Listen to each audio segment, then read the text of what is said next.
Hello, Central Region. I'm excited to be here today with you guys virtually, obviously. Excited to give this message and talk to you guys about closing. I love selling. I really enjoy selling Cutco, and I love teaching people how to sell Cutco. And how do you make sales? You close on the sales. So I'm excited to talk to you guys about it today. And really just dive into closing like a champion. And I have a lot to cover, so I want to dive right in. So when it comes to closing and getting really good at selling Cutco, I am a firm believer that the close actually starts in the setup. So the close is in the setup, and I am a firm believer that, I personally on my demos, I will know if I'm going to close on that demo within the first 10 to 15 minutes.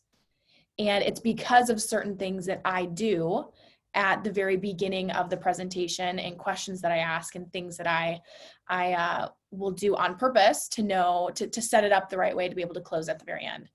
So the close is in the setup, and there's a few things that, like I said, that go into it. One of the first things that I really believe goes into it is this idea of championship goal sharing.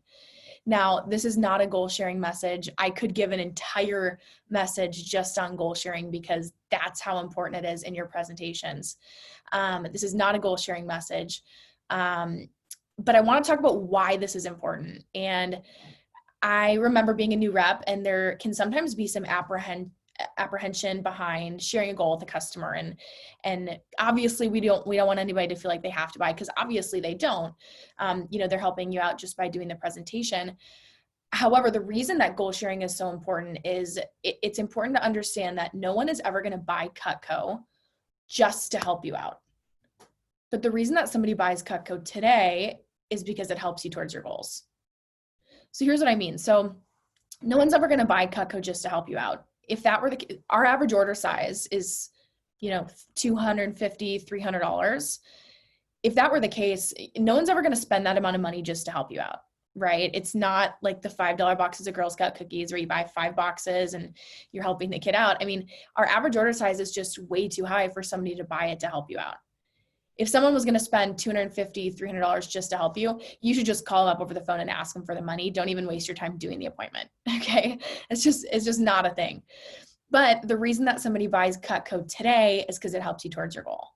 So it's important to remember that as a human in life, we go through life thinking that we're going to have nicer stuff in the future. We all do this. If you think about it for your own self, do you think you're going to have a nicer house in the future or a worse house in the future? Like when you buy a house, probably a nicer house. How about a car? You're going to have a nicer car or a less nice car? Probably a nicer car. So when you show somebody Cutco's obviously nicer than whatever they already have. It's the best stuff out there. So when they see it, what's the customer thinking? Oh, this stuff is amazing. We're going to have this someday. Whether they get it today, it's because it helps you towards your goal, right? So it's important that you share a goal and you let the customer know what you're working towards, and that it's really important to you today of what you're working towards. Okay, so share your goal. The other part of the setup is asking a lot of questions. And this is something that makes a really big difference in the quality of questions that you ask at the beginning of the appointment. And I remember when I first started the job, I never asked questions at the beginning. It was about me, and my goals and what I was working towards and about me and all this stuff. When I started asking better questions and I started getting the customer talking, that's when things started to click. So these are the questions that I will always ask at the beginning of the appointment. There's a lot more that you can ask too, but in my opinion, these are the most impactful, the ones that should get asked every single time. So the first question, I always ask, who does most of the cooking? Who does most of the cooking? So I want to know, let's say I'm doing a demo for just Mrs. Jones and Mr. Jones isn't there. Let's say it's just Mrs. Jones. I want to know if she does the cooking or if her husband does the cooking. Because if I find out at the beginning of the demo that I'm sitting down with Mrs. Jones, but her husband does most of the cooking, my language then in the demo is going to be different, knowing that she's not the main cook. If she is the main cook, again, my language is going to be more geared towards her as opposed to what her spouse might do. So if I'm sitting down with Mrs. Jones and she lets me know that, oh, she hardly cooks at all. She's like, oh, you know what? My husband actually, he's the one that does most of the cooking. Or let's say you have that demo where you just sit down with Mr. Jones and he says that his wife does most of the cooking. You want to say something like, oh, got it. Hey, no worries. Well, I'm sure they could at least trust your judgment on some sharp knives. See how I kind of like giggle with it too? I'm telling the customer how I want them to feel in terms of making a purchase for their spouse. So, hey, got it. I'm sure they could at least trust your judgment on some sharp knives. I'm telling them that that's not a tough thing to recognize, right? Sharp knives. So when they hear that, you're immediately opening them up to the idea of, oh yeah, I probably could pick out some sharp knives. I don't think my spouse would, not allow me to pick out some sharp knives. So you're in control. Okay, so other questions to ask is, what type of things do you guys make? And it's not what type of things do you guys cook. There's actually a difference. When somebody says, oh, a lot of times people will think, oh, well, I don't really cook, but everybody makes food. So a lot of times people will associate the word cook to like being a chef and doing gourmet stuff and trying new things. You want to get yourself to switch, in my opinion, to the term make. What type of things do you guys make at home? So a lot of times you'll ask that question. They're like, oh, like pretty basic stuff, nothing too exciting. I then will ask, okay, well, what will you make tonight? I want specifics. So that way, when I get to pieces in the demo, like throughout the set and in the demo, I know exactly how to relate that piece to them. So what will you make tonight? How about tomorrow? What'd you make last night? How many nights a week would you say you eat at home? So again, it's not how many nights do you cook at home? How many nights a week do you eat at home? So let's say they get takeout and they bring it home. That's still eating at home, right? They have to cut their food up. Do you guys do meats, veggies, soup, salads? Do you guys do any like root vegetables, like yams, sweet potatoes, squash? A lot of pastas. Okay, cool. What's your kid's favorite thing that you make? How about your spouse's? So I want specifics. I want to know exactly what type of things they have. Oh, and then I always end it with, oh, well, you'll love Cutco. Because either way, even if they tell me that they hate to cook and they do it just because they have to, I know that they're going to love Cutco because it's going to make the job easier, faster, more efficient. They're not going to have to spend as much time doing it. And obviously, if they cook because they love to, they're going to love Cutco because it's the best stuff out there. Okay, so you want to ask a lot of questions at the beginning of the demo. Okay. In other words, you want to tell the customer how you want them to feel in response to those questions. You're controlling the conversation. Okay. A couple of pro tips here. Pro tips as you do your demo in terms of closing. So you'll typically hear 3 no's before you hear yes. What does that mean? It usually means that in the demo, when you ask for the order, you'll hear 3 no's before you hear yes. So this is really important to remember because if you hear a no right away, you can't get gun shy. You got to keep asking because you'll usually hear 3 no's before you hear yes. So let's say you're trying to close on the big sets, the signature and ultimate.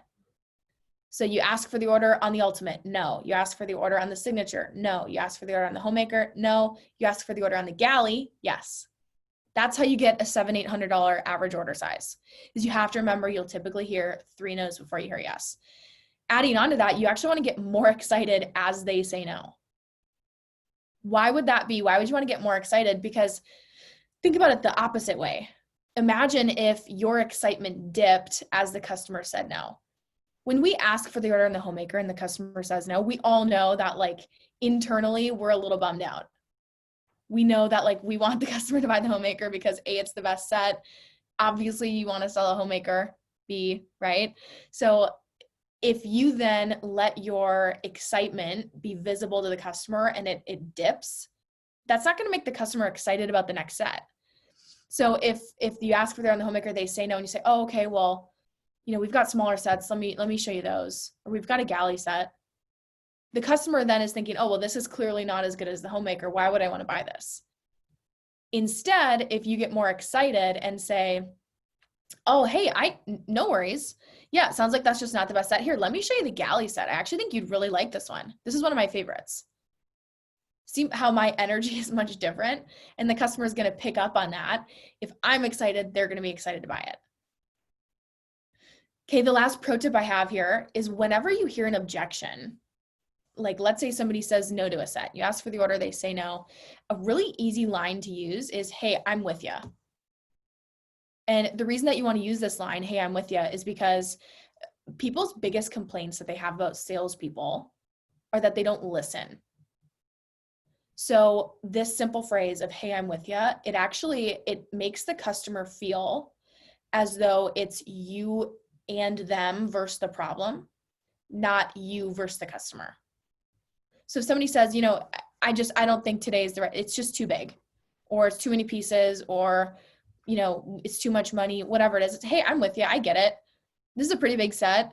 I'd hate for you to get anything that you wouldn't use. Here, let me show you the galley set. It's so simple, but hey, I'm with you. It allows the customer to feel like, okay, cool, they're on my side. They're trying to help me. They're not trying to just, get me to buy whatever. Okay. Feel, felt, found. This is a really easy way to drop down and to also get someone to feel like you're on their side. So feel, felt, found. You can use this in Cutco, out of Cutco. It works. So let's say somebody said, you know what, the homemaker, it's just too big. Hey, Mrs. Jones, I totally get how you feel. In fact, a lot of my customers have felt the exact same way. And what they've found is that they actually really like the galley set. Feel, felt, found. So here's what this does. Feel, it allows the customer to feel heard. Right? Mrs. Jones, I totally get how you feel. They now feel like, okay, cool. She gets it. He gets it, whatever. In fact, a lot of my customers have felt the exact same way. What does that line do? What is that word? It makes them feel like they're normal. It makes them feel like they're not alone for feeling the way that they do, and that like it's normalized. And when you say found, that's you presenting a solution. And what they've found is blank. So you could use this for anything. You could say, I totally get how you feel. A lot of my customers have felt the same way. What they found is they really like the galley. Or, hey, Mrs. Jones, I totally get how you feel that you maybe wouldn't use those larger tools as much, like the carving set. In fact, a lot of my customers have felt the exact same way. And what they've found is that even though they don't use them all the time, like they're not using them every week or every month even, but when they do need them on like Christmas or Thanksgiving, they're glad that they have them, because it only takes one time for the turkey to fall on the floor for somebody to wish that they had those pieces. So you could use it as handling an objection or dropping down. Here's a life tip. You could use this outside of Cutco. You could use it, let's say you want to ask somebody out. Okay. And somebody says no. You ask somebody out, they say no. Hey, I totally get how you feel. In fact, a lot of other people have felt the same way, that they might not want to go out with me. What they've found is that I'm actually a really good time. Okay. Whatever it is, you can use it. It works. You can use this when you're driving home with your mom to ask if you can stop to get food. It works. It's awesome. You can use it with your teachers, helping, trying to get your grades bumped up or whatever. Okay. Feel, felt, found is awesome. Okay. Let's talk about the trial option.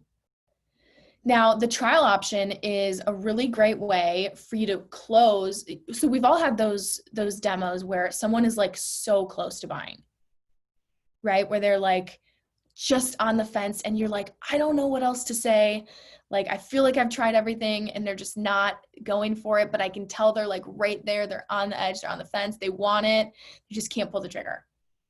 This is how the trial option is how you get those people to buy today.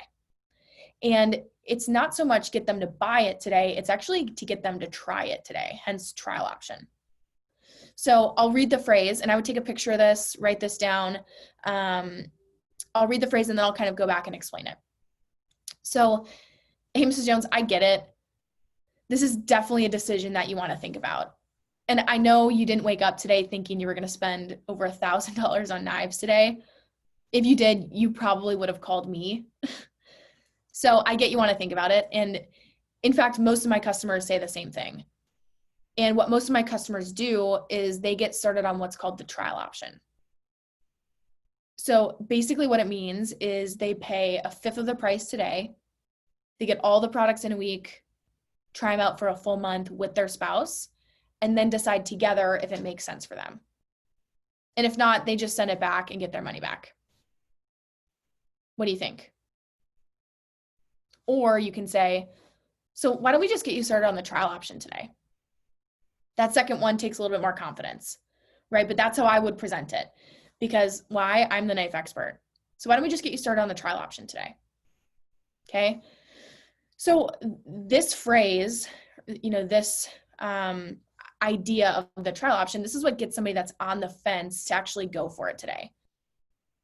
Because the likelihood, guys, that you're going to get somebody to spend over $1,000 on knives, like they weren't expecting that. No one is. And top reps, this is how they have a high closing percentage. And this is also how they have a really high average order size.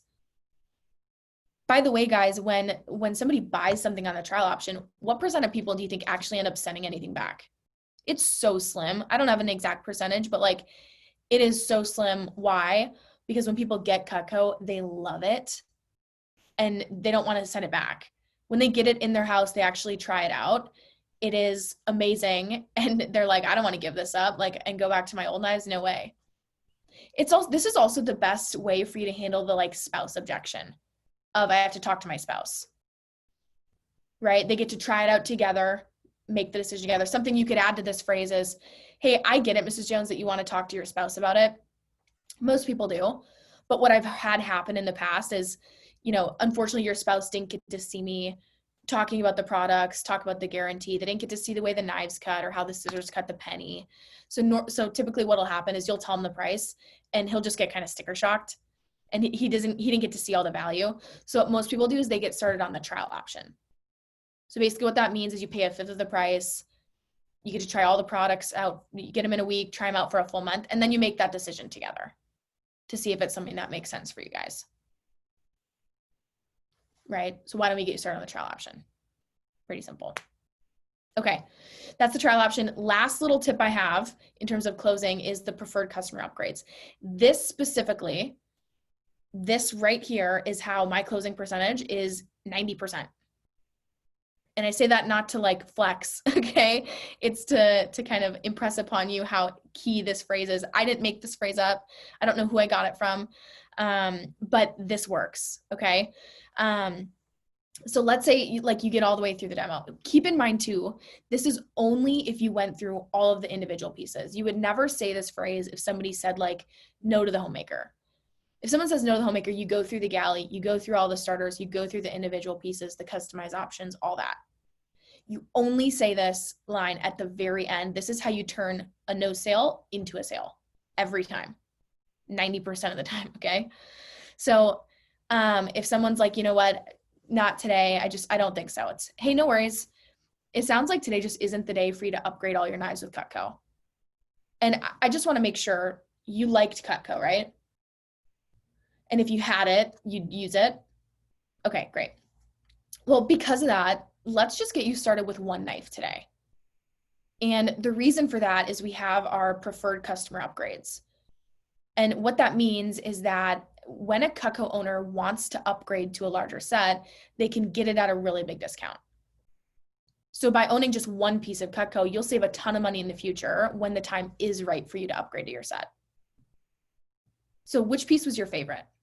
The trimmer? Yeah, awesome. I love that one. That's a customer favorite. That one's actually only blank today. Do you want to go ahead and just get that one piece today? Boom. Easy. Guys, this could be anything too. This doesn't even have to be a trimmer. This could be a cutting board. Okay, but if you turned every single no sale into a sale using this, that adds up to be a ton. Imagine if you added 50 CPO for every no sale that you had. You have 5 no sales, that's 250 CPO. You're making 30%. It's over 70, 80 bucks in your pocket. Okay. So this works. This is how you turn no sales into sales, is just by getting somebody to buy one thing. Because then what's going to happen in the future too, that person's going to use that knife all the time and they're going to think of you every single time they use it. What are they likely to do in the future? It's going to be their favorite knife. They're going to end up buying more from you in the future by just getting one thing today. But if they don't get anything, the likelihood of them getting more from you in the future is slim to none. Okay. So take a picture of this real quick before I move to the next slide. This one really works. This is how you have a really high closing percentage. All right. Guys, close like the champion you are. Okay. It is, closing is a lot of fun when you get good at it. So the tips that I gave you, I would spend some time practicing this stuff and writing it out and scripting it and practicing it with a friend, whether they're in Cutco or out of Cutco or with your manager. selling Cutco becomes a lot of fun when you get really good at closing, because when you make sales, it's like a game. It's like a sport. So have a lot of fun. Keep slinging some blades. We'll talk to you guys soon. Thanks.